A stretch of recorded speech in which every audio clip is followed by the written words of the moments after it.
pull it forward a fraction, so be it, but speak into the microphone, and I'm sure people will remind me to do the same. Thank you. All ordinary and special meetings of council have been audio recorded since April 2014, and these electronic recordings have been made available as follows. In accordance with the Local Government Act 1993 and Regulation 33, these audio files will be retained by council for at least 6 months and made available for listening on all written requests by any person. The written minutes of a meeting, once confirmed, prevail over audio recordings of that meeting. As determined by the Glamorgan Spring Bay Council in 2017, all ordinary and special meetings of council are now to be streamed live once the installation of the new audio and video equipment is installed, tested and implemented, processes undertaken. It is intended that from November 2017, all ordinary and special meetings of council will be streamed live via the internet. A link will be available on the Glamorgan Spring Bay Council website to the YouTube platform where the public can view the meeting live.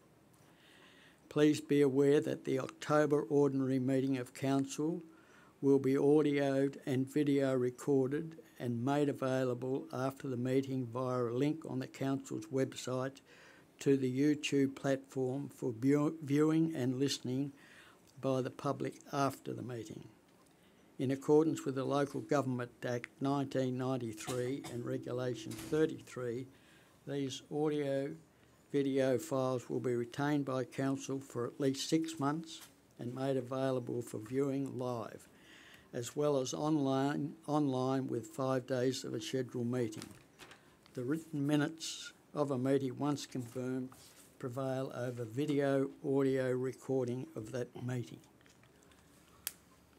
I now declare the meeting officially open, and again welcome councillors and members of the community, and Mick, a special welcome for you back to the council after a short break. Thank you, Mayor. We'll officially take care of that later in the agenda. So welcome back. Will do. Thank you, Mayor. Present and apologies. I haven't heard from Councillor Parker, but at this stage he's here. Okay, so we're all here in attendance. Declaration of pecuniary interests going forward. I think, Deputy Mayor, you have something that you want to keep out of. I do, Mr Mayor. I'm declaring interest in agenda item 7.5. I'm Chair of Tribunal District School Association. Thank you.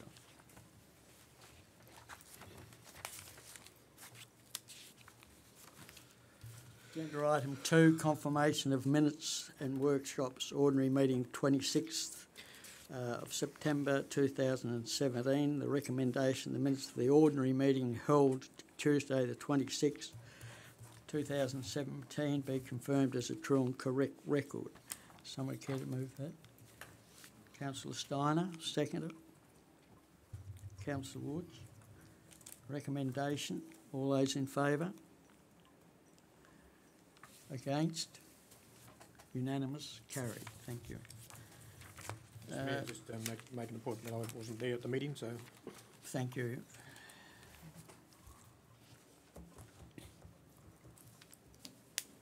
Thank you. 2.2 workshop held on the 10th, 2017. The council notes this as information. It's been resolved. We now turn into the Planning Authority section. Under Regulation 25 of the Local Government Meeting Procedures Regulation 2005, the chairperson hereby declares that the council is now acting as a planning authority under the provisions of the Land Use Planning and Approvals Act for Section 3 of the agenda. The recommendation, the council now acts as a planning authority. Someone care to move that? Councillor Crawford, seconder. Councillor Wisby. All those in favour? Again, resolved unanimously. Thank you. agenda item 3.1, agricultural shed, Tasmanian Highway, 8311 Tasmanian Highway. The recommendation is on page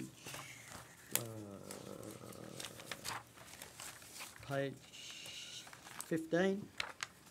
So somebody, councillor, prepared to move that. Move, Councillor Crawford. Yes, I'll move, but slightly different wording than what's on there. So it's basically pursuant to Section 57 of the Land Use Planning and Approvals Act 1993 and the Glamorgan Spring Bay Interim Planning Scheme 2015, that the application for the agricultural shed at 8311 Tasmanian Highway, Tribunna, be refused for the following reasons. The proposal, and councillors, you may want to follow this. I did actually have it on the stick, but it was text edit, so I don't think it was would work up there. So it actually goes to page 20. So the proposal is incompatible with works under reasons for refusal from the Natural Heritage letter there. The proposal is incompatible with work guidelines that the Heritage Council has published pursuant to S90A 1B of the Historic Culture Heritage Act 1995, and in particular sections 8 of these guidelines. The placement, form, scale of the wall plane and cladding treatment of the shed as proposed will result in unacceptable level of visual intrusion on the setting of the heritage buildings at Woodstock and heritage character of the homestead complex, diminishing the place's cultural heritage significance. Accordingly, under Section 39(10) of the Act, the Planning Authority must refuse to grant the permit. I would like to then include the advice that's on that page too.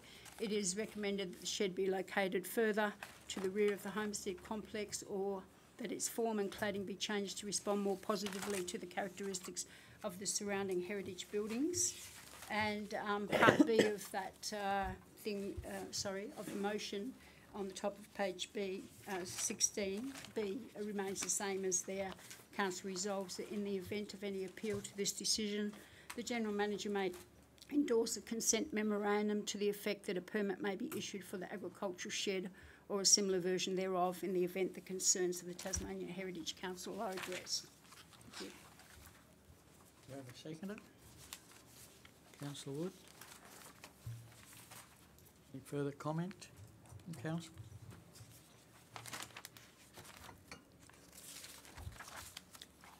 No further comment?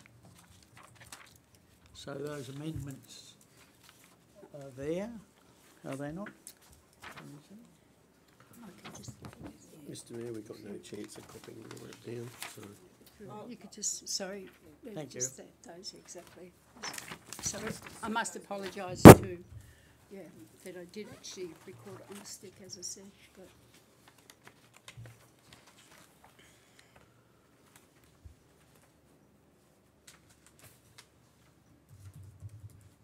So we deal with the amendments? Mr Mayor, it's just a motion. Just a motion? Okay, okay. Could I just get some clarification from the planner? Yes, I could. yeah. Is it normal, planner, that we just copy the Notice of Heritage decision into the recommendation? Isn't it just normally referred to? Normally it's just referred to, and normally if Heritage had approved it, their decision and their conditions would just be an attachment to our permit. Right. So is there, legally, can it be done, what's been done? Legally, I can't see a problem. Okay. It's just a different way of stating the same thing. Okay. Thank you. No further questions, councillors? I'll put the motion. Sorry. I do have a question, if that's... have on the top of page 15, it's a question to the planner where it states heritage stable and shed to be demolished. I'm just actually asking for clarification about that, because there's no mention of stable in the actual document. So... through the Mayor, no, the stable is not subject to this application. Thank you. So I'll put the motion. All those in favour? Against? Unanimous. Thank you.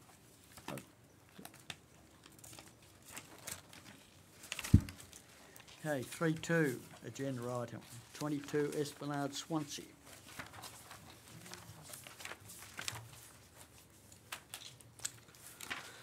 Recommendations are on page 36.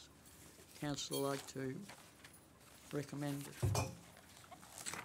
a motion? Gordon.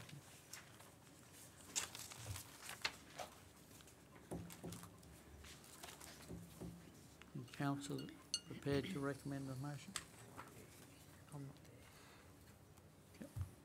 Councillor Stein? I move that pursuant to Section 57 of the Land Use Planning and Approvals Act 1993 and the Glamorgan Spring Bay Interim Planning Scheme 2015, that the application for a multiple dwelling 2 and new vehicle access at 22 Esplanade, Swansea, DA 2017/002009 be refused for the following reasons. 1. The density of the proposed development is not compatible with the density of the surrounding area, clause 10.4.1 P1A. And 2, the front setback of the proposed development is not compatible with the setback of dwellings in the street, clause 10.4.2 P1A. Thank you. Open for, seconded, Deputy Mayor. Open for discussion, councillors.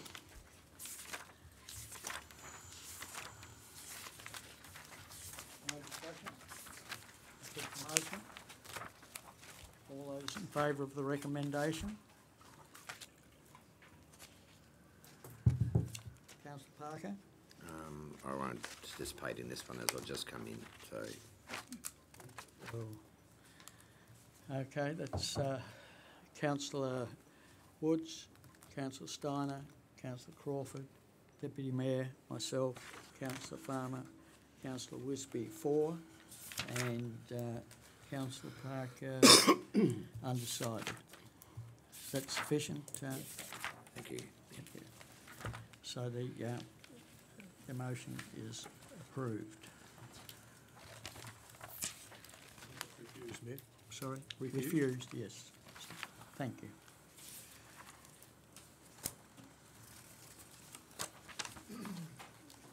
Okay. Agenda item 3.3, visitor accommodation, 13110 Tasman Highway.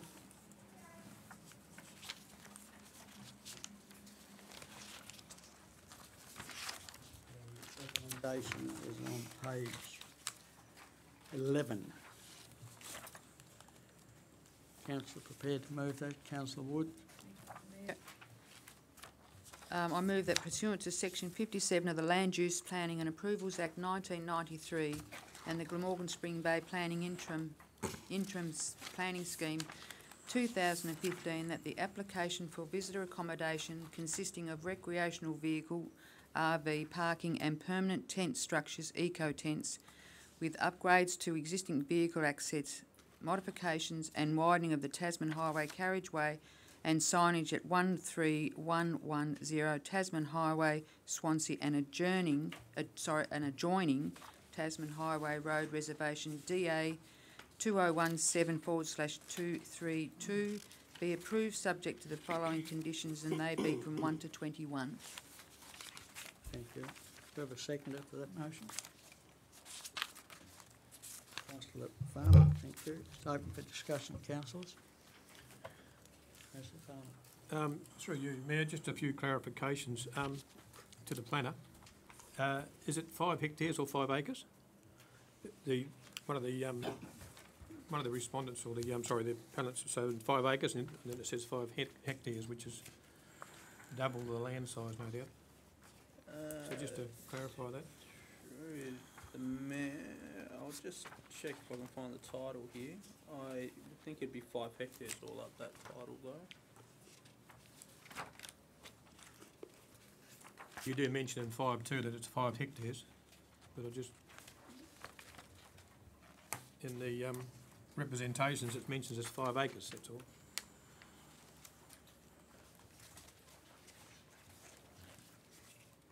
Yeah, It's 5 hectares. 5 hectares. Right. Second question, Mayor, if I'm allowed. The map on page 63, reading the representations there, it mentions about stormwater runoff. I'm very surprised that on that whole 10 acres, there's only one water tank. I'm surprised that there wouldn't be, the fact that the fall actually is towards the back of the block, that there wouldn't be some kind of a second water tank or a dam or something else that should be included in the DA of this particular time. I just say that because, as you know, on the side there, you've got 5. We've got to work out what they are: tents, cabins, or villas, as it says on the plan there. They all have en suites. I'm just wondering how the water to them is going to come. How big is that tank, and where's the water going to come to service those villa units? Yeah, through the Mayor, look, on the question of water services to the villa units or the eco tents, look, I'm not too sure. I'd imagine they probably would provide a tank, and perhaps it's just not shown on these proposal plans. We did ask for and were provided with a stormwater management plan from GES, Environmental Solutions, and there will be some extra work required to that through any plumbing permit that's required later on. But generally speaking, because it's a gravel hard stand, and because it's largely just the RV vehicles, the stormwater generator can be contained on site through absorption. And the representatives issue where they did provide those photos where there was a lot of water on the ground. That was during a very significant rainfall event. I gather that to be the case. And this is the new one, Mayor, through the planner again. I've got a couple of questions here, just want to run through, just to clarify, because we might run into trouble later on. As I said, they're called villas here on the plan. You call them tent-like constructions. I think they're also called visitor accommodation, and yet the sign out the front's going to be RV site. So I think there needs to be some clarification as to what these structures actually are. They haven't got a hard roof, so what's the definition of these buildings? I mean, they're probably the newest. We haven't had these before in the municipality. I think there's some on Maria Island, but I don't think we approved them because it was a national park. Through the Mayor, look, it is a good question. These sorts of structures, they are in place down the Tasman Peninsula at a property and at Central Highlands near Bothwell. I think the classification under the building framework, it is debatable where they lay and what they're classified as. And there is some probably ambiguities about whether the actual roof structure needs a building permit or not, but certainly the deck does, and all the plumbing works, the ensuite and the like will require our approvals as well. I think all that was required really with trying to label them was trying to make it clear in the public advertisement what was envisaged for this property, which is the mix of RVs and some other tent permanent structures. And that leads me to the third, fourth question there. On page 71, you've got the sign there also up for the DA, and it just says RV park in blue and black, or blue and white, I think it is. Or yellow and blue, I think it is. Anyway, it says there. That leads me to a concern, the fact that you've got villas here. It's not just an RV park. It's actually got some villas, hard stand villas, and I think that maybe even the wording under the RV lettering, self-contained only in red or something like that, to identify this particular area as self-contained vehicle parking only, because it doesn't say that on that sign. And as I said, it's unusual that it says RV park and yet we're going to have villa units there. I just wonder where we're going to come to at the end, whether we vote for this and then we get ourselves in a bit of a pickle because we're voting for villas when we're actually voting for RV parking. It's just a point that I think I've made. I don't know if you can work that out and work around it. But, that's just a point that I see. Another question I ask is that, as you're aware, all the caravan, well, the RV parking sites are all the same. Not all RVs are the same size, and a lot of them carry a trailer behind towing a vehicle. I think also in one of your recommendations it should be that allow for larger vehicles.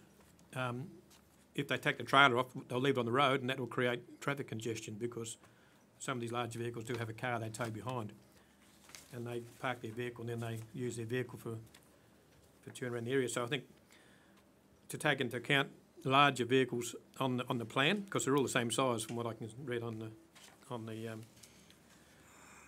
application. Through the Mayor, look, on the sizes, I think that they'll be relatively informal spaces, so they're not proposed to put gravel hard stand down or sort of form permanent barriers, and there'll be some that are in more of a bushland environment, some that will be more in the pasture, so I think there will be some flexibility to accommodate that. I think really, so that's I'd say that was just an internal site management issue in terms of, on both points, that the applicant has committed to this being, the RVs being self-contained RVs only, and that's what this application is being assessed on, so it's up to them to ensure that that does operate in that way, and if it doesn't, we do have powers to come in and say, no, you need to correct your practice. And again, where they allow certain people to park, which sites are available for what type of vehicles, I think can be left to their own management practices. And I say that on the basis that any conflicts that could arise is just within the site. There'll be no off-site impact. So if there's a queuing or there's trailers blocking the internal network, then that's just an inconvenience factor for them and their staff. It's not going to have a public impact. So the final question is, and it's been a bit of a to and fro and on representation, that are the owners going to live on site? Because it's a pay and display, so I presume the RV will come in and pay for 1 night, 2 nights, and then go and select the site. So, because it says on the part of this, I can't really find it here now, but it says that, that they just pay their nightly fee and then go and find a spot. But is there the owner's going to, because there is a house there, is there going to be fully 24/7 attendance of a person there? Through the Mayor, the advice is that they will be residing there on site. If they choose to go away on holiday or for whatever reason, that they will ensure that there's some management arrangement in place. That may not necessarily be someone residing in site, but it needs to be someone that can be nearby and can get to the site and manage the site, as the owners would otherwise. Thank you, Mayor. I just want to clarify a few points. Thank you.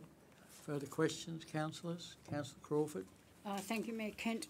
I have a few questions too. On the bottom of page 47, it talks about that this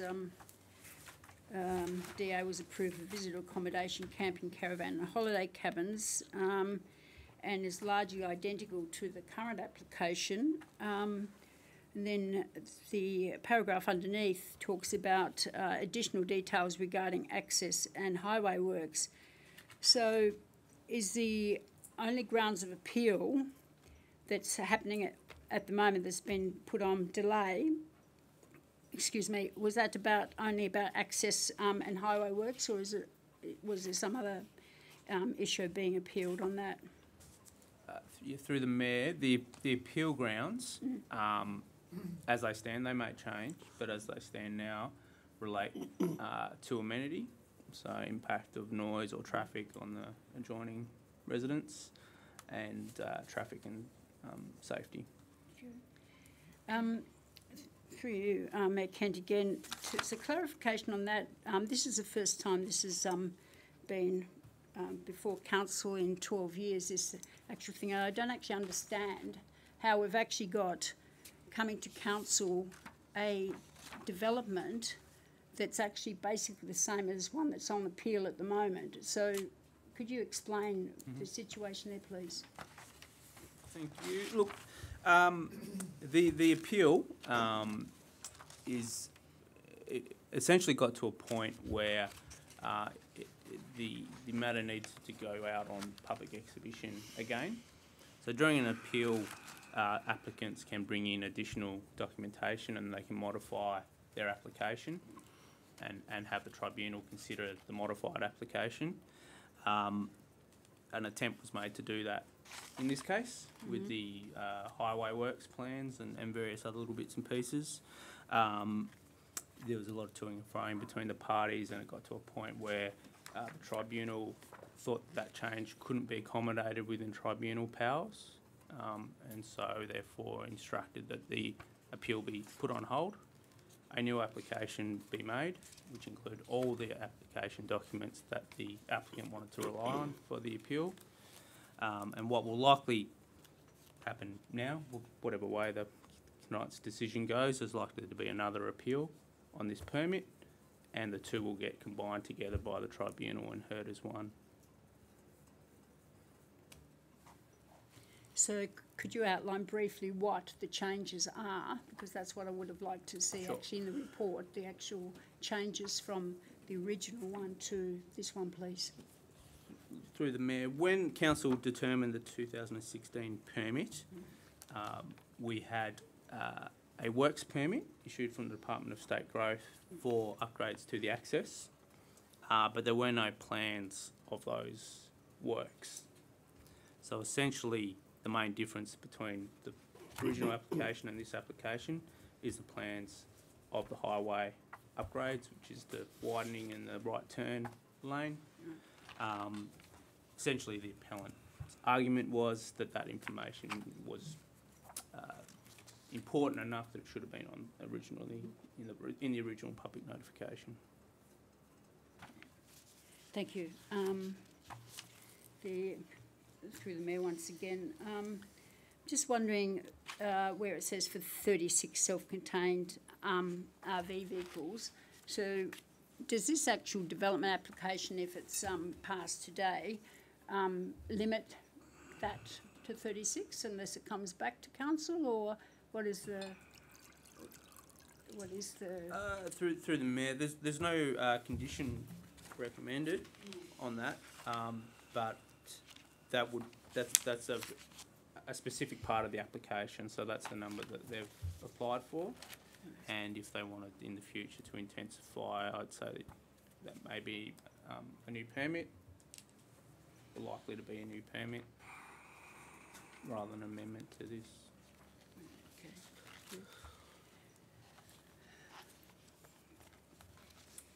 On the top of page 53, I've got just further clarification.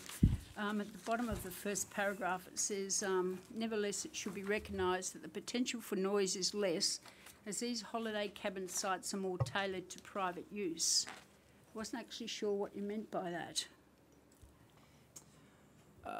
Through the Mayor, I think one of the issues raised, one of the concerns raised with the RV park was the potential for people to have campfires, to be out in the open, to be interacting with other RV owners, music playing, that sort of thing, which it is more of a communal type of environment. The tents are more likely to be just one family or one party. Okay, thank you. That's cleared that one.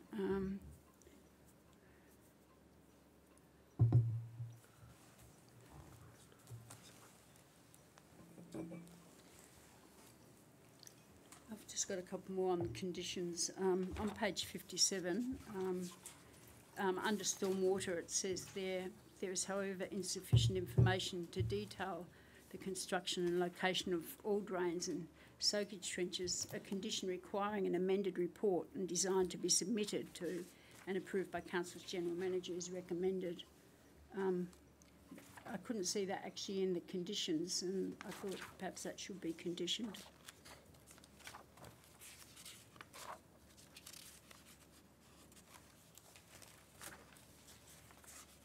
Stormwater and part of that.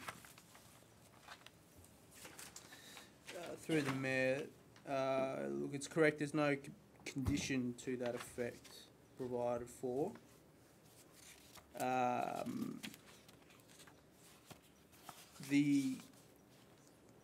will be a requirement for the soakage trenches to obtain a plumbing permit, and the detail of the construction will be obviously provided through the plumbing permit, because that will be how it's constructed. So I'm quite content that the plumbing permit process will pick that detail up. I would actually like an amendment. I would actually like that actually included in the conditions. I think I would like to see that, because I think the stormwater is a problem that there's likely to be issues with, and it does say there that condition requiring an amended report, so it's actually a report, not just for the plumbers. So I would like that included as either as an amendment, or if councillors are happy, just to put it in.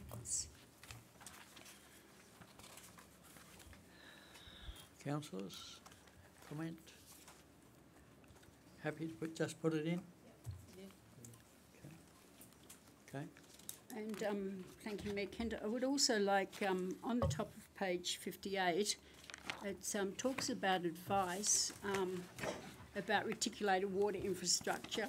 I'm not trying to be pedantic, but if it is actually new development application, even though the council's aware of that, I would actually like that to be added on to the end, where we quite often put advice. It's just on says it doesn't need to, because they're aware of that, but I would like to see it go on if this is a new development application, please. Deputy Mayor? Mr Mayor, could I just ask the planner a question?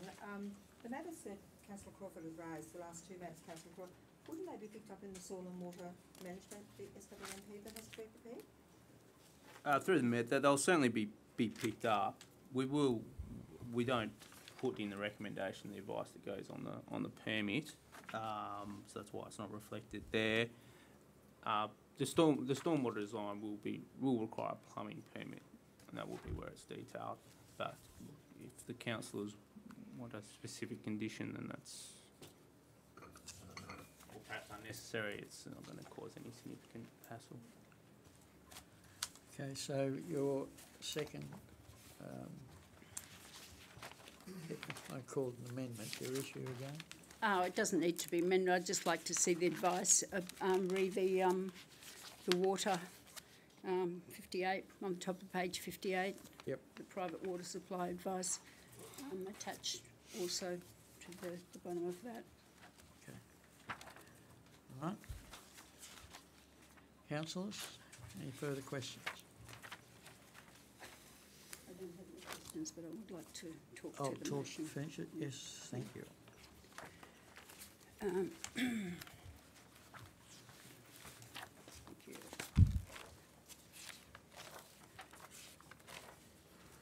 Councillors, what concerns me about this development application is in the past, there is actually, as you've seen in the conditions, prior to commencement number 4 of use, a detailed site management document must be prepared to the satisfaction of council's general manager.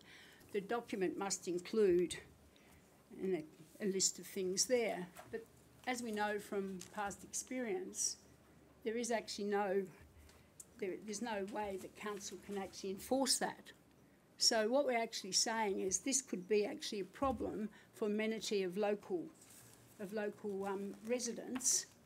And so council is actually asking, or the planning authority is actually asking to have these things. But even if we have them, there's no way to enforce them. So I won't be supporting this development today because, well, it doesn't comply with the 11 acceptable solutions. And when the performance criteria overriders are applied, it's my belief that at least 4 significant performance criteria clauses are not met. These are visitor information use, side setbacks, building design and biodiversity code. Clause 26.3.2, acceptable solutions 1, concerning visitor accommodation, the use of acceptable solution is not met because the combined floor area is greater than 160 metres squared. The performance criteria A and C is also not met, as it's likely to be to adversely impact residential amenity and privacy of adjoining properties, and it is of an intensity that does not respect the character and use of the area in this clause. So those two that have to be met, right, they're not met, it's my belief. Clause 26.4.2, acceptable solution 2, side setback, it does not comply with the acceptable solution, nor does it fit the performance criteria of why it is necessary to go to the performance criteria. There is plenty of land there.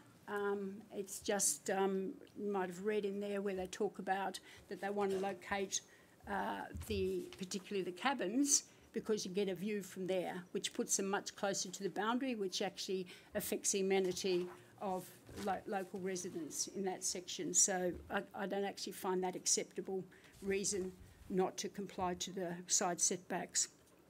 I would have liked to see a bicycle parking space. The planner, which I can understand, has said that they're not needed, but as most people have seen with recreational vehicles, a lot carry bicycles, and it would have been good to have a few bicycle places once those bicycles come off the vehicles, also that it's a little way out of town, and I assume that people would be using bicycles and that to perhaps going to town to do shopping or whatever they want to do. Also, the other one that I just briefly mentioned is the biodiversity code. Councillors would have read in the report that, which I forgot to bring up before, about that the actual fire management plan hasn't really covered as yet the villas, the eco cabins, or whatever you want to term them as. So there is a likelihood there that there could also be further vegetation removal from that area. And one of those vegetation, the Viminalis, as I looked up, I thought it was vulnerable, but it might not be in that area. So I won't be supporting this today, particularly because council is unable to monitor and to push those rules or regulations that they actually want to apply. Thank you. Further comment, councillors, before I put the motion? Councillor Farmer. Just one last comment, Mayor. I'm actually a caravaner myself. I just came back from 5 days. I spent time with 21 caravan or RVs, not caravans, RVs, and not one used a generator. Nowadays, everything's solar, and it's house batteries and solar. So very few RVs now use generators, which a lot of this representation refers to as noise. And I don't think that's a major problem nowadays, because, as I said, solar panels are the way to go at the present time. So, just as a comment. Thank you, Mayor. Further comment, councillors? Councillor Wood. Thank you, Mr Mayor. Councillor Crawford has brought up some very interesting and poignant concerns, and for if we were to go against the recommendation that we have here, does Councillor Crawford have the words for council to be able to take this if it's going to be taken to a tribunal? Or refusal? Councillor Crawford. Thank you, Mayor Kent. We certainly have the clauses where I believe that it doesn't comply, but once again, those, as we talk about quite often, are subjective. So but I certainly have them written. Okay, any further comment, councillors, before I put the motion? Councillor Steiner. Mr Mayor, I'd just like to clarify something. The applicant advises that they'll adopt a number of standard management practices for RV and will monitor the activity on site. So they'll submit a detailed site management document to council. Does that mean, though, what Councillor Crawford was saying, that it's actually a recommendation and doesn't have to be complied with? That we have no power to enforce that? Through the Mayor, the intent, the applicant has provided a number of ways that they will manage it. The condition really about putting that all together in one concise document that they can provide their customers. It is a permit condition. It can be enforced if it became clear that those rules weren't being followed. Look, it may be, I'd imagine it would be difficult in the sense that the rules may not be followed by one customer in 100 who will come and go. But if there was a regular pattern of management not adopting the rules or enforcing the rules and that be causing a problem, then that could certainly be enforced. Okay, thank you. Further comment, councillors? I'll put the motion. All those in favour? Councillor Farmer, Councillor Parker, Councillor Woods, Councillor Steiner, Deputy Mayor, myself. Those against, Councillor Crawford. Councillor Wisby as well. The motion is carried. Thank you, councillors. Under Regulation 25 of the Local Government Meeting Procedures Regulations 2005, the chairperson hereby declares that the council is no longer now acting as a planning authority under the provisions of Land Use Planning Approvals Act 1993 for Section 3 of the agenda. Someone care to move? Yes. Deputy Mayor, seconder. Councillor Farmer. All those in favour? Time being 5:40 something. Thank you. Public question time. Diana Anderson. Has the feasibility study for the Swansea tip shop been completed, please? We were told that it would be finished by the October meeting. Thank you. General Manager, you wish to comment? Mayor, I'm not sure where it's up to, but the Manager of Works might be able to give us share some light on that. Yes, through the Mayor, at this stage we haven't received it back from the consultant.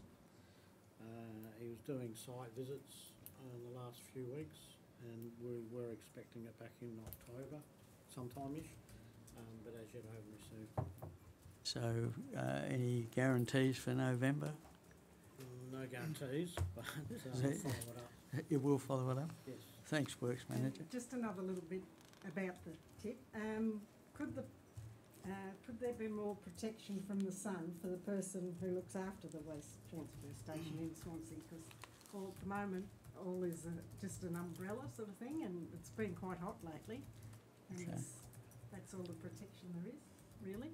We might take that on notice if you don't mind, and we'll have a look at it. Thank you. Jeff Baker.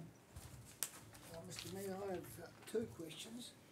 The first is in regard to my question at the previous council meeting that you took on notice. Yes. What is your response to that? It is in your documentation there, Jeff. Well, in case you forgot, the question basically was how many unemployed, long-time unemployed or unemployed people in our municipality Yep. plus are employed on at least 2, 3, 6, 8 and both. 18. 18?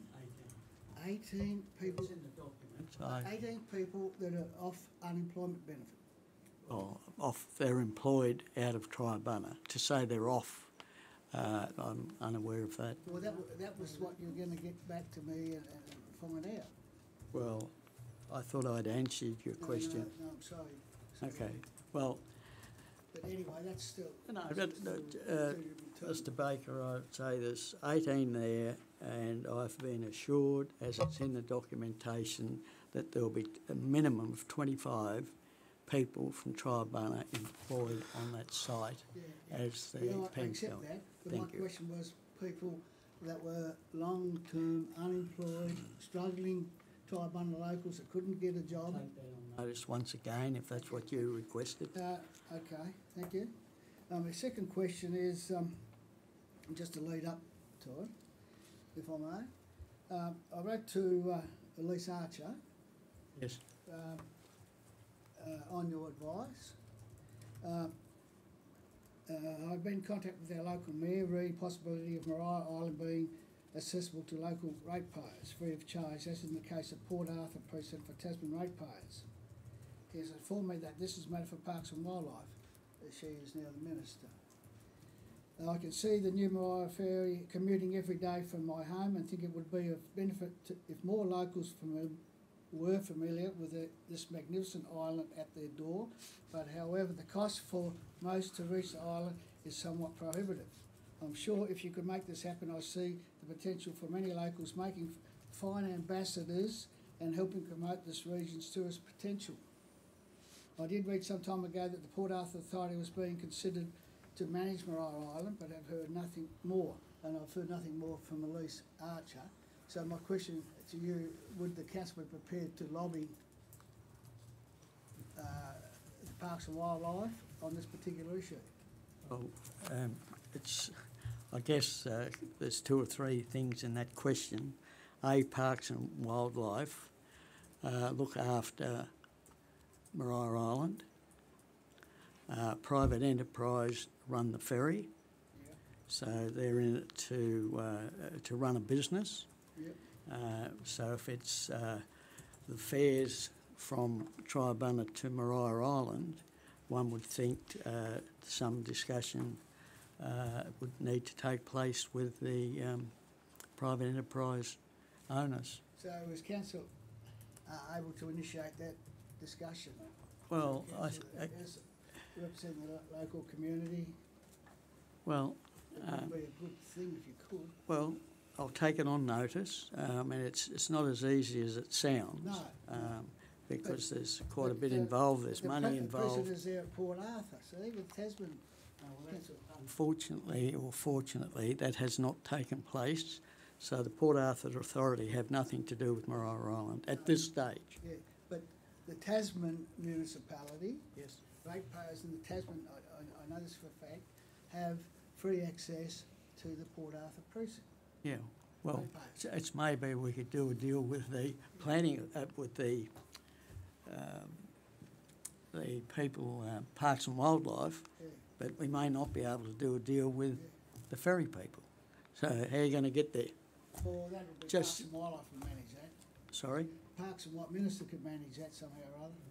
Well, we'll have a look at it, but as I said to you before, it's not as easy as it looks, because the ferry people have spent a hell of a lot of money. It's not going to cost them any money, Mr. Mayor. Well, that's That big current. ferry, 195 people. Okay, well, we shouldn't debate it any No, further, sorry. thank you. Okay, thank you. I'll take it on board, and I'll have a look at it thank you. Council will have a look at it. No further public question time, thank you. So we move on to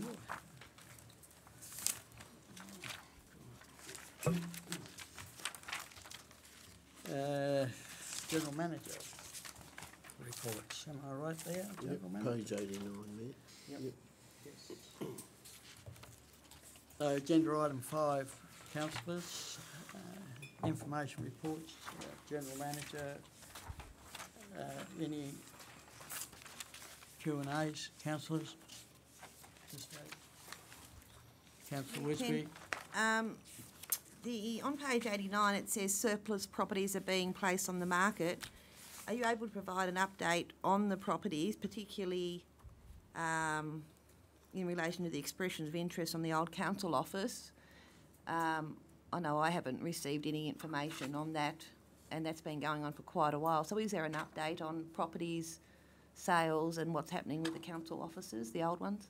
Oh, there's still people showing some form of interest, but there's nothing signed and nothing on the table. So, as with the other properties, they're for sale. There's people making some inquiries, no signatures. So there's no sale on any of the properties that I'm aware of. General Manager, you want to add to that? No, that's fine, Mr Mayor. We did have a signature on a contract for a property in Swansea, but it was substantially less than what it was on the market for. Thank you. On page 95, just looking at Swansea House, 8 Noy Street, the last agenda showed a year-to-date spend of $18,000 with a $10,000 approval. Do we know when what the end figure is going to be on that, because it's well above the approved amount? General Manager? Mr Mayor, I don't have the detailed report in front of me, so I can't answer that, but I thought the approved figure was around 30.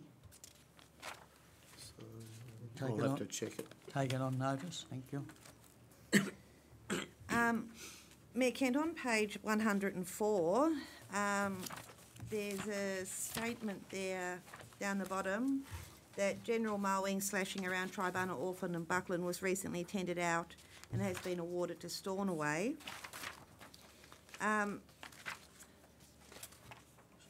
Clearly that's been put through as an operational matter. I just thought there could have been an opportunity there for trainees, you know, to learn how to use machinery, you know, learn how to mow lawns and fix gear and whatever else. And it just seems to be a shame that that local employment has potentially left us. And I would have thought that that decision could have been more of a strategic decision of council to start, you know, contracting out the work that's been traditionally done by locals. So, you know, I suppose that it's been done now, but I hope going forward that decisions as significant as this can be discussed, at least workshopped, and we can see how we can actually improve skills and retain employment locally. Thank you for your comments, Councillor. On page 106, point 4, employee benefits, it has a statement there, well below budget at this stage. I'm just wondering why employment benefits are well below budget at this stage. General Manager? Mr Mayor, comment? we're about 3 staff short at the moment, and that's why we did the contract for the lawn mowing.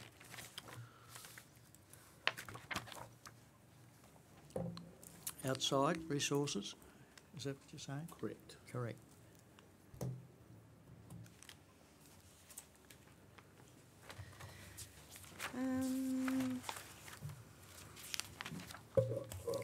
And page 115, point 2, it says unexpected income activity levels high, and it's got a 48.5% variance. Can it be explained what activity that relates to? Again, Mr Mayor, that's the building and planning activity is awfully high in comparison to the budget. So in other words, we've got $39,000 more in planning and building fees. I could tell you what departments they are in, but they were sent out last week to the councillors. So. Thank you. And page 119, the Bicheno Library. There seems to be significant works have been completed there, which I have no issue with the works being completed there, but it says the exterior and interior of the library have been repainted, new cabinets, internet, computer workstations, phone and laptop charging stations, small kitchenette and floor coverings throughout the library, and new roller blinds to be installed. But I can't see that that was on the budget. Was it? General Manager, comment? Mr Mayor, as far as I know, it's in the budget. We received a grant for it and had to do the work, so. I'll have a look at that. Okay. Thanks. Take it on notice, thank you.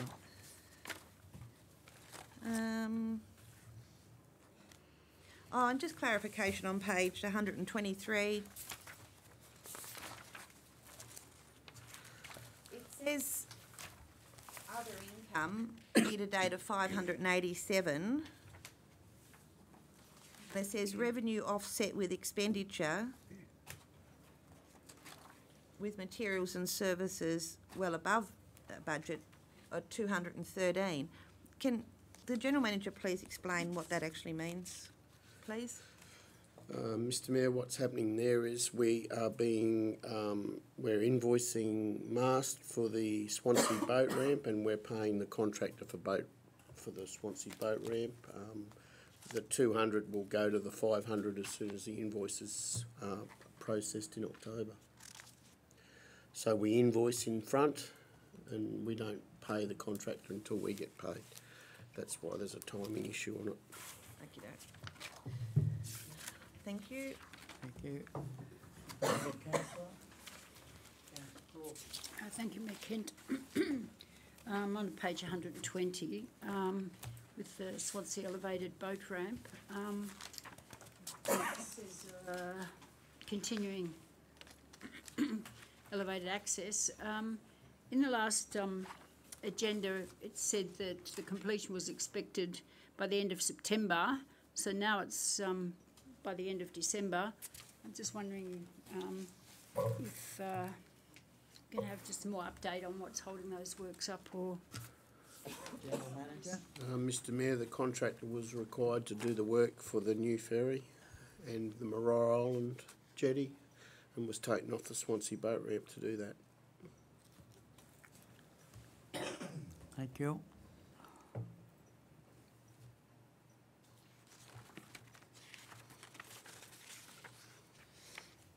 Any other councillors, any comment? Councillor Farmer. Thank you, Mayor. Just through you to the General Manager again.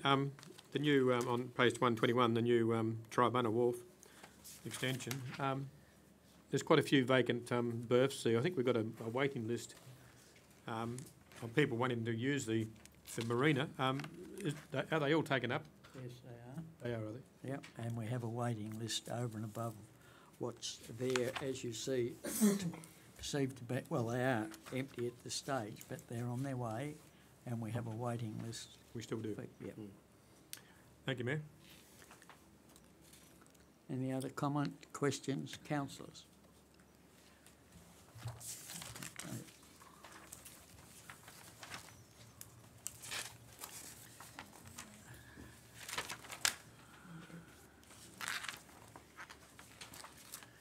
So the recommendation is the management reports be received and noted.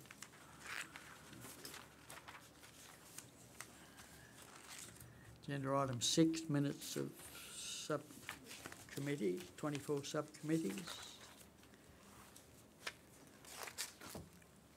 There are no 24 subcommittee meetings for October. Officers' report, agenda item 7. Mr Mayor, I'll move that council formally acknowledges that council formally acknowledges the declaration of office by Councillor Michael Farmer on October 16, 2017. Have a second, Deputy Mayor. All those in favour? Against? Resolved, carried. Thank you.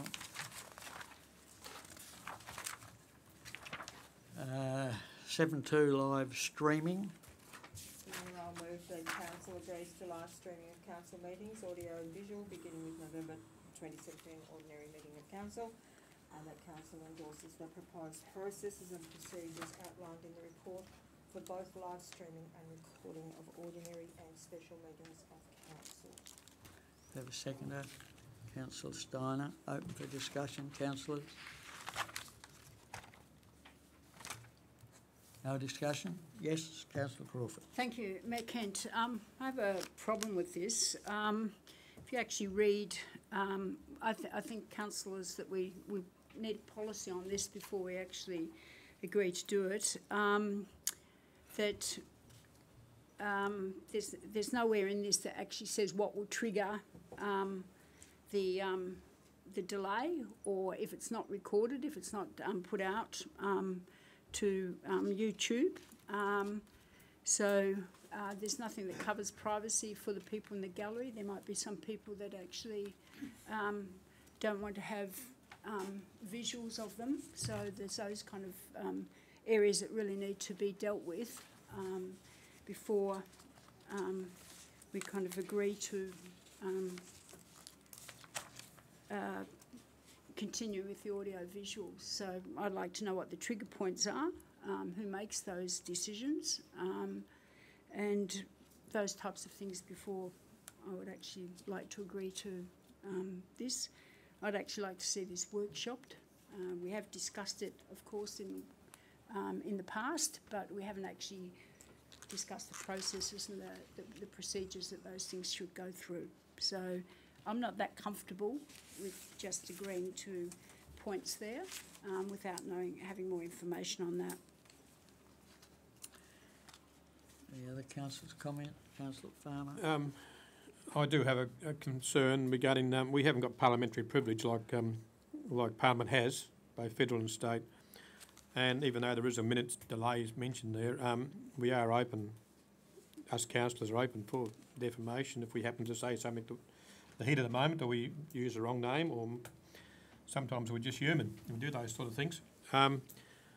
What protection do us councillors have along those lines? I think you said that Launceston's been using this system for a while. Have you got any notes from them as to any difficulties that they've had since they started theirs? No, councillor, and the Hobart City Council also use it. So, Mr Mayor, we should make the point that we've been recording meetings for years and years and years, and those audio recordings are made available to the public. The only difference is now that they're seeing your faces. Now, unless we do gestures with our hands or whatever, I don't think there's anything different. Just a point. I would actually like to make the point that there is a difference, because you had to actually ask before. You'd have to actually be aware. You would have to actually contact council and actually ask for a copy of the tape. So it is quite different when it's actually live streaming and that you can just go and view that as well. The other problem that I do also have with that is that we should have in a policy as well is whether we're actually accessing any information about the people that access that site. So I would actually like to make sure that all of those privacy things for people accessing that their details are private, and I just think we do need a actual policy because I think it is a big issue, and I think we need to make sure that we follow a process, and the process is quite clear. Thank you. Further comment, councillors?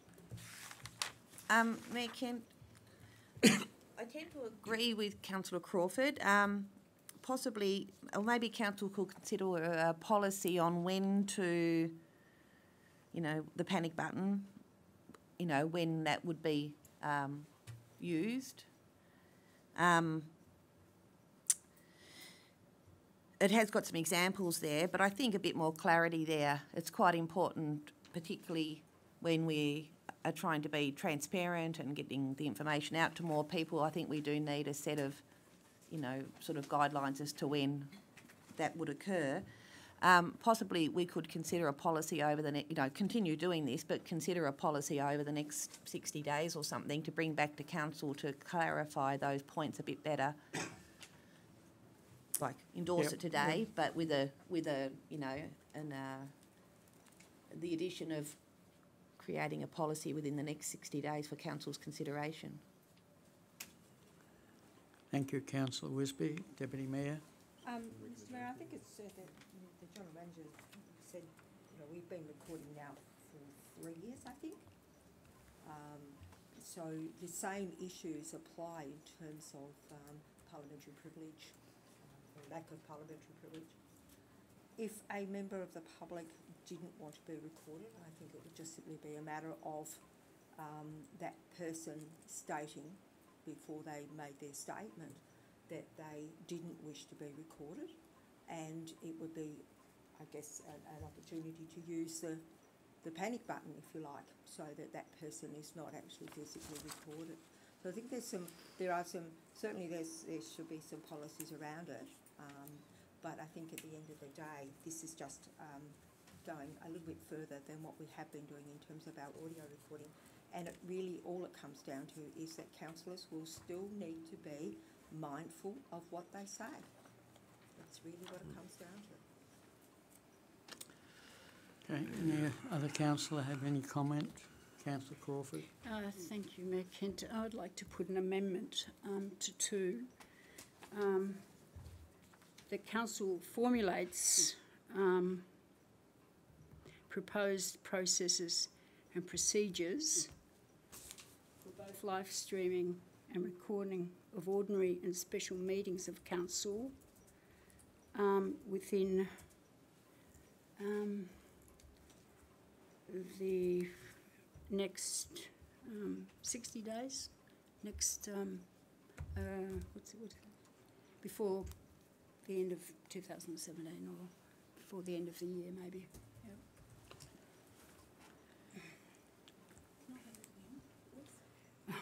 Hopefully, thank you.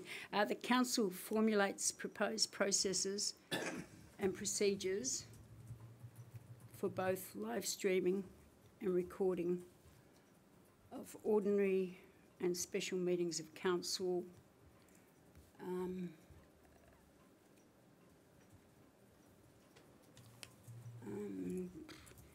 within the next 60 days. So it's, sorry. Mr Mayor, question 1 then, how does that affect question 1 when we're going live in November? Does that get delayed until January 18 or what happens with that? Well, my understanding was that we approve what's here with the recommendation to work on within the next 60 days some form of understanding. Do you understand it? Yeah, Mayor Kent, that's what I'm saying. That's one meeting or something without processes and procedures. Clarify, Mr Mayor, Councillor Crawford moving that as an amendment to stop the original motion, or do you want it included in the original motion? It's number 1 and number 2 just changes slightly. So number 1 is still in, that council agrees to live streaming of council meetings, beginning with the November 2007 ordinary meeting of council, and instead of endorsing this, that we're just formulating process and procedures. So number 1 stays as is, and number 2 is just really giving a timeline to make sure that we do have a policy, you know, by the end of the year, basically. Just putting a timeline to that. So, Councillor Arling, if I may, Mr Mayor, so it reads, Council formulates proposed processes and procedures for both live streaming and recording of ordinary and special meetings of Council within the next 60 days, instead of it being what's written number 2. Yes. Yeah. Yes. So that's the bottom 2 lines. Councillor Wood's council formulates proposed processes and procedures for both live streaming and recordings of ordinary and special. Yeah. Number 2 is the amendment. Well, number 1 stays the same. So it's actually separate. It's not number 2. The amendment is the bottom 2 lines. Council formulates. So it's removing number 2. Perhaps you can make it number 3. Oh, I'm quite happy if you want to leave number 2 in. Doesn't really worry me. It's fine. And put number 3 as the amendment, or include it in the. I don't care if it's an amendment or the move and second. I might be happy to just include it in the original motion. Mr Mayor, as the mover of the motion, my preference would be for that to happen, because I don't think we can reasonably start live streaming council meetings without some form of process and the process for the first live streaming is outlined in this agenda. Councillor Crawford and to some extent Councillor Wisby have now added another dimension to it by actually having a policy. So I think if we could go with 1 and 2, leave 1 and 2 as they are, and add 3, which would then create a stronger base for actually live streaming, but we can still start for the benefit of the community in November. And if Councillor Steiner is the seconder, would be happy with that. I'm happy to go that way. Deputy, Mayor Kent, I think that's what I just said actually. Okay, Thank you. all right. With that amendment, then we don't need to vote on the amendment. We accept the amendment and I'll put the motion now. Mr Mayor, if I may though, we have a contradictory here. I think this number 3 should be formulates a policy. Formulates a policy because we're actually saying the processes and procedures as outlined in this, and then we're saying formulate the processes in 60 days. I think we should say we're formulating a policy for live streaming and recording of ordinary special meetings within 60 days, because that's what we want to achieve, I believe, from the discussion. Is that right, Councillor Crawford? I'm happy with that. Okay, so I'll put the recommendation with that amendment. All those in favour? Councillor Woods, Councillor Steiner, Councillor Crawford, Deputy Mayor, myself, Councillor Farmer, Councillor Wood, unanimous. Thank you very much. I think What? Councillor Parker. Richard? Oh, I'm sorry. Again, against Richard Parker, so it's not unanimous. Thank you. Right. 7.3. Council representations on Section 24 committees.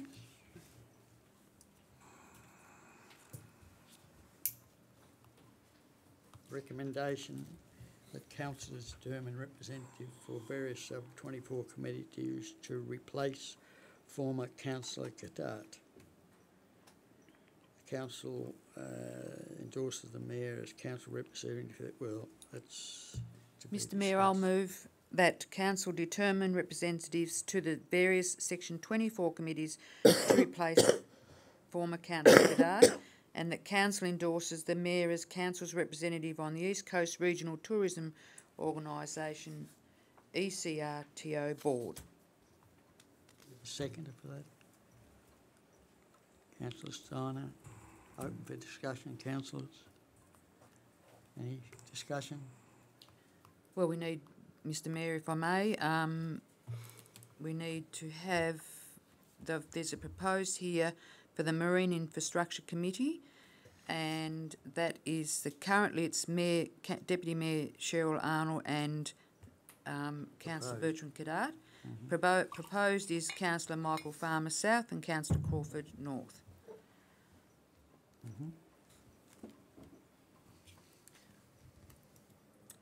So a decision needs to be made on that, yeah. So I'd like to Councillor. nominate Councillor Crawford and, No, Mr Mayor, could I just say, I believe we need to deal with Councillor Woods' motion first, and then we deal with who will be Individuals. nominated. So I think Councillor Woods' motion triggers the discussion on who the representatives would be. So this motion needs to be put, and then we discuss who the representatives should be. Okay. So put the motion. All those in favour?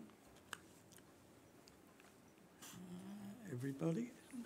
Unanimous, thank you. Councillor Woods, Councillor Steiner, Councillor Crawford, Deputy Mayor, myself, Councillor Parker, Councillor Farmer and Councillor Wisby. Mr Mayor, I believe that motion now triggers the discussion in relation to who the representatives should be. Okay.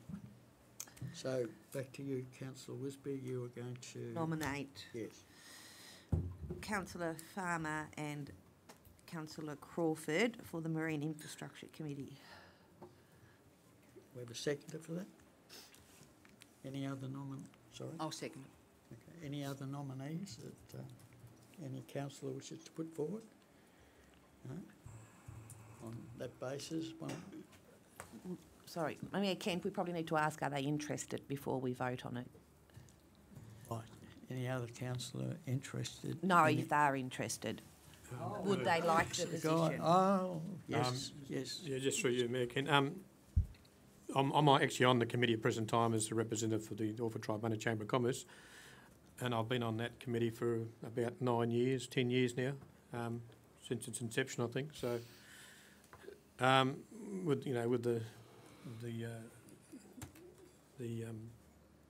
the other councillors, I'd hope to remain on that committee and continue on my role. But as a council representative now, alongside the Chamber of Commerce representative, I think that can be possible. Okay, so you're obviously declining the invitation. No, I'm quite happy to take the invitation to continue on that board, which I'm already on anyway. Right. Okay. Has anybody got any problem with that? No. Okay. Councillor Crawford, No, that's fine. you're fine? Thank you. So, congratulations. Thank you, all Mayor. those. And you're all duly elected. Don't we have to vote? So Don't the we have to do motion all those is- in favour? Yeah, So, yep. yeah. So all those in favour, Councillor Woods, Councillor Steiner, Councillor Crawford, Deputy Mayor, myself, Councillor Parker, Councillor Farmer and Councillor Wisby. Unanimous. Thank you, Mayor. Right, the next one? Is there a next one? Yes. Councillor Crawford. Mayor Kent, it's not a motion, but I'd be prepared to do the Bishno if someone's prepared to do the Cranebrook. It's not quite such a travel for people living south to Cranebrook. But I'm just putting that out there. Thank you. Any other councillor? I'll nominate Councillor Crawford for Bishno Hall Committee. I'd second that. Thank you. Can you have two councillors on that? Do we have two on any, or only have one on them? Oh, through you, Mr Mayor, I don't know. Councillor Wisby, I'm sorry. I believe there's only ever been one on each one, but I don't know. And could I just say, the Cranbrook Hall Committee is not particularly onerous for anyone that's interested in that. I did attend one meeting. I don't think they have too many meetings per year, so. Yep. So we're at Okay, Bishno, aren't we? Yeah. Bishno, we generally Bishno at the moment, so. So, So I've nominated Councillor Crawford. I need a seconder. Yeah, yeah. Councillor Wisby. Councillor Crawford, you happy to take on that role? Thank you. Congratulations. Thank you. Well done. Put the motion. All those in favour? Councillor Woods, Councillor Steiner, Councillor Crawford, Deputy Mayor, myself, Councillor Parker, Councillor Farmer and Councillor at the bottom of the table without the hand up, Wisby. Me, yeah, I said yes. Thank you. Yep. Right. Cranbrook Hall Committee. Councillor Steiner. I'm interested. You're interested? Okay. I'll nominate Councillor Steiner for Cranbrook Hall Committee. I'll second. Thank you. Any further nominations, councillors? No further nominations. Put the motion. All those in favour? Oh, sorry. You. Oh, no, No, no. I'm just... Councillor Woods. Councillor Britt, you were happy to take that role, weren't you? Yes. Right, so it's Councillor Woods, Councillor Steiner, Councillor Crawford, Deputy Mayor, myself, Councillor Parker, Councillor Farmer, and against? No, four. 4. Thank you. I just can't hold my hand up that long. Resolved unanimous. Thank you very much. Mr Mayor, I would nominate Deputy Mayor Cheryl Arnold for the position vacated by Councillor Caddart on the Natural Resource Management Committee. I'll second. Thank you. Any other nominations, councillors? I nominate Councillor Crawford. Councillor Crawford, how do you feel? thank you, Councillor Parker, but I'm happy to, to decline that. Thank you. Thank you. So I'll put the nominations. All those in favour with Councillor Deputy Mayor, the only one. Councillor Woods, Councillor Steiner, Councillor Crawford, Deputy Mayor, myself, Councillor Parker, Councillor Farmer and Councillor Wisby. Resolved. Thank you. Unanimous. 7.4, changes to the audit panel charter. Recommendations there on page 1 to 3.7. Mr Mayor, I'll move that the principal purpose section of the Glamorgan Spring Bay Audit Panel Charter be amended as follows. 2. Principal purpose, for the purposes of section 85A1D of the Local Government Act 1993, the following matters are specified as the matters that an audit panel is to consider in a review of the council's performance. A, whether the annual financial statements of the council accurately represent the state of affairs of the council. B, whether and how the Part 7 plans are integrated and the process by which and assumptions under which those plans were prepared. Part 7 plan means a strategic plan, an annual plan, long-term financial management plan, or a long-term strategic asset management plan of council prepared under Division 2 of Part 7 of the Act. C, the accounting, internal control, anti-fraud, anti-corruption and risk management policies, systems and controls council has in relation to safeguarding its long-term financial position. D, whether the council is complying with the provisions of the Act and any other relevant legislation. And E, whether the council has taken any action in relation to previous recommendations provided by the audit panel to the council, and if it has so taken, what that action was and its effectiveness. Right. Have a seconder for the recommendation. Councillor Steiner. Open for comment, councillors. Mr Mayor, if I may, the audit panel, as indicated in the report, the chair of the audit panel has expressed some concern. Our audit panel charter was quite broad, and it's becoming increasingly difficult to actually for the audit panel to comply with that, with the broad outline of that. This new principal purpose is taken directly from the local government audit panel orders. So this is what we are required to do under the orders established by the government. Thank you. Questions, councillors? No questions? I'll put the motion. All those in favour? Councillor Woods, Councillor Steiner, Crawford, Deputy Mayor, myself, Parker, Councillor Parker, Councillor Farmer, Councillor Wisby. Motion's been carried. Thank you. Mr Mayor, I declare an interest in agenda item 7.5. 7.5, thank you very much. 7.5, recommendation. Councillor Wisby. The council approves a grant of $500 to the Trivana District Flower and Craft Show towards the cost of staging this event.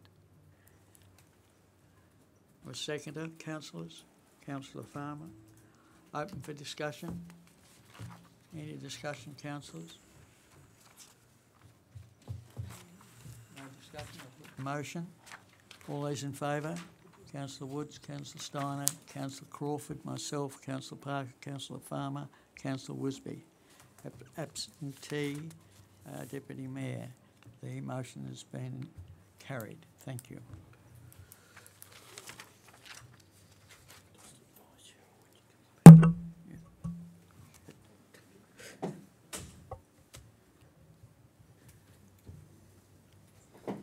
The Mayor, the request has been unanimously approved. Thank you, councillors. 7.6, Swansea Community Christmas Parade. Recommendation is there. Councillor, somebody move recommendation. Councillor Crawford. The council approves a grant of $1,000 to the Swansea Community Christmas Parade Group towards the cost of the 2017 Swansea Christmas Parade. Thank you. The seconder, Councillor Wood.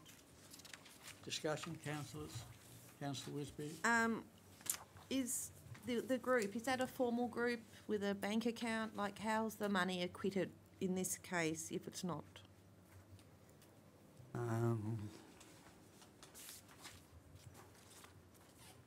Yes, good question. General Manager? Mr Mayor, I assume that May Shaw will be handling it. May Shaw? As in the first paragraph.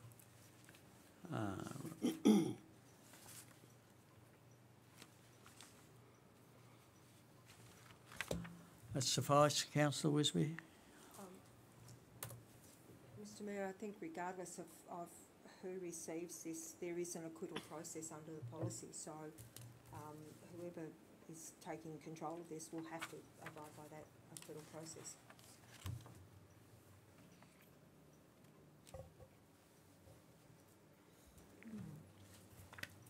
So Okay. we can just, under the policy, just give money out to individuals or people that form a little group.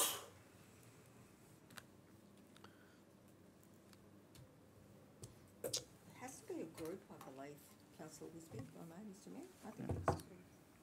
So I'm not sure of the status of this particular group. Yeah, that's my concern. Yeah. Not my concern about these particular people, but Yes. we talked about this last time, Yes. and the current policy wasn't up on council's website. The one that we'd redone and made it 1,000 rather than the 500. So I'm happy for this money to go to May Shaw for them to oversee it, but I don't understand Okay. the process if it's just going to a few people that have got together, you know. If I may, Mr Mayor, perhaps it could be amended to say that the money, it's saying staff from Mayshore. Perhaps we could allocate the money to Mayshore rather than to a group.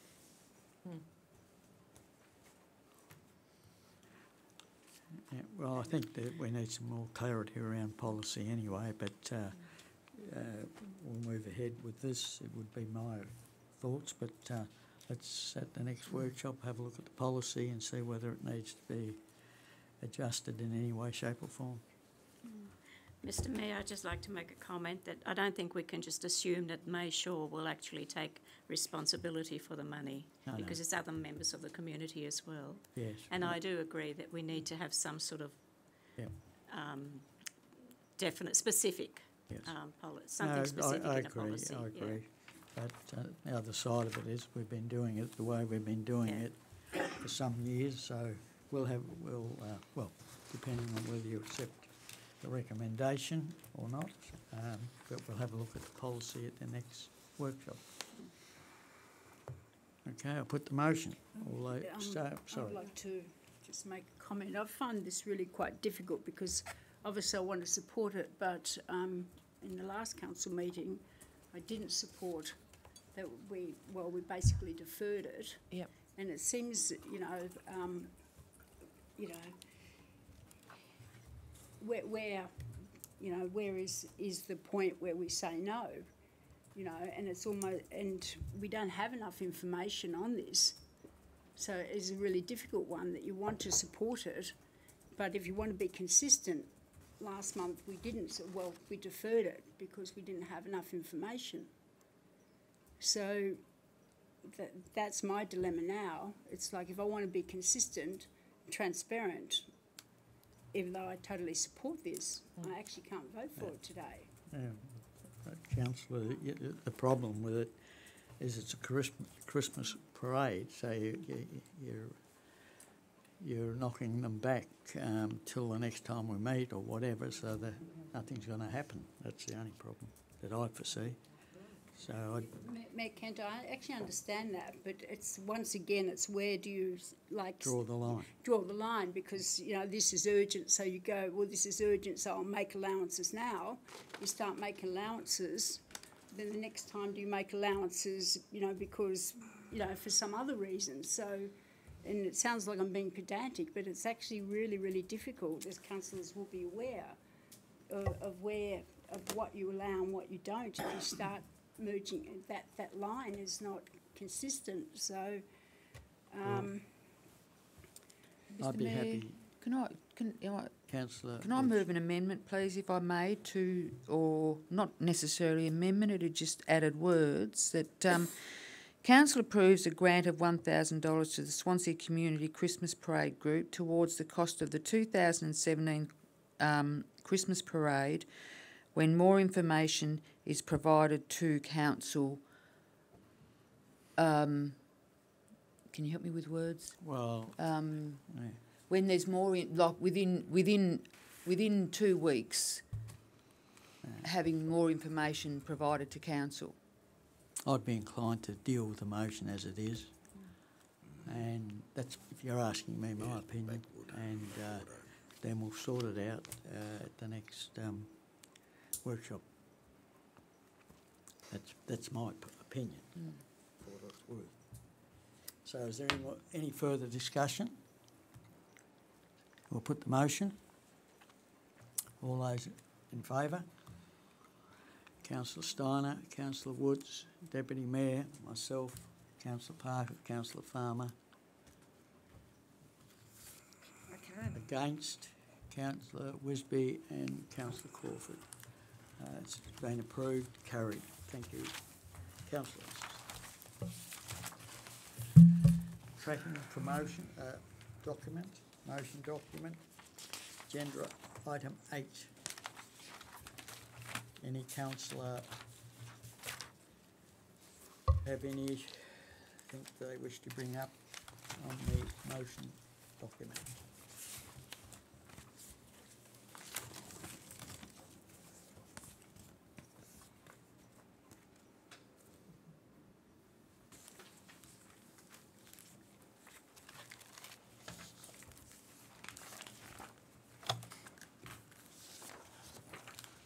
No? Okay, thank you. Agenda item 9, questions without notice. Any questions from councillors without notice? Deputy Mayor. Mr Mayor, I missed my chance in the manager's report. I wanted to follow up on the effect on staffing numbers with the contract that has been let to Stornoway. I guess it's a question to the manager works.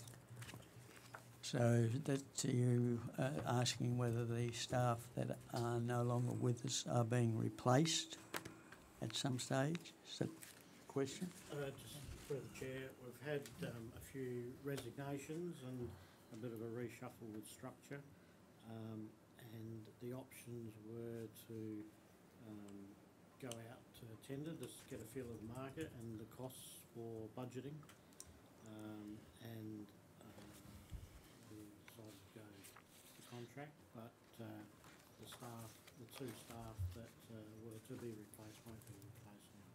Won't be. Right. We're still, the contract is only for streets. It's nothing to do with recreation grounds or foreshore reserves. We'll still do that, and we'll still do the marina area, but it's just generally streets in Trident, Orford, Spring Beach and... I think the Deputy Mayor is really more concerned about the opportunity for employment within the area as opposed to outsourcing it. Do I read you right, Deputy Mayor? So, so this contract you've got, how long is that for? 2 years. 2 years, okay.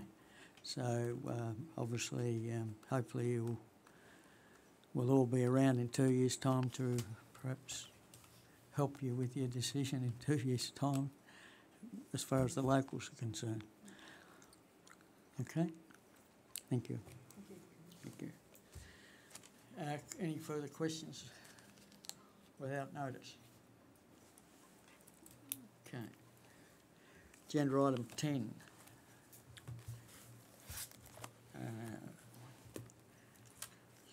Please note the meeting in closed session on the 26th of September 2017 was abandoned due to the lack of a quorum.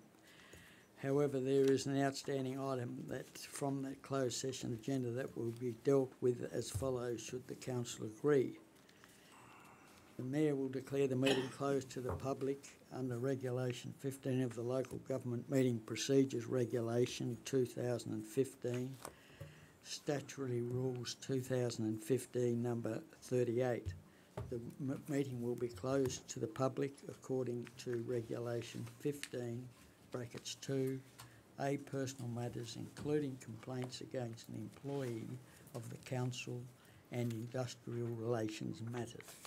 Item 1, General Manager's performance review. The recommendation, council is that we now go into a closed session. Move that council moves into a closed session.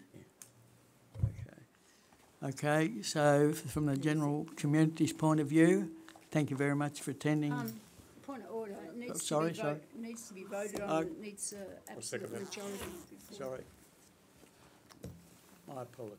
That's all right. Okay, so we had a second for councillor Farmer. All those in favour?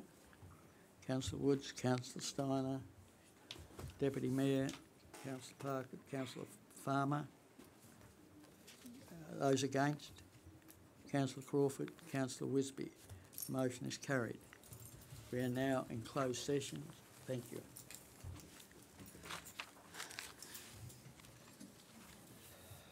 See ya.